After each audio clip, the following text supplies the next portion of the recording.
فلو يومك عبارة عن شغل بس، سواء بقى الوظيفة أو شغل أونلاين، بضاعة داخلة بضاعة خارجة، تحويلات دولار يورو، شغل بس، مفيش صلاة ومفيش ذكر ومفيش ورد قرآن ومفيش أي عمل صالح، صدقني أنت بتتعب نفسك على الفاضي. والحياة اللي أنت بتدور عليها والله ما تجيلك. حتى لو جاتلك مش هتعيش مبسوط. حتى لو جالك الفلوس والعربيات اللي أنت نفسك تعملها، والله العظيم ما تعيش مبسوط.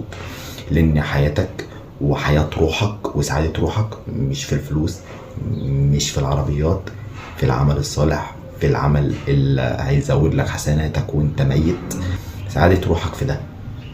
لكن انت هتشتغل 12 ساعة وتيجي تنام وتصحى، تشتغل 12 ساعة وتيجي وتنام يا حبيبي، ما وما خلقنا الجن والإنس إلا ليعبدون. انت مخلوق عشان تعبد ربنا، مش عشان تشتغل.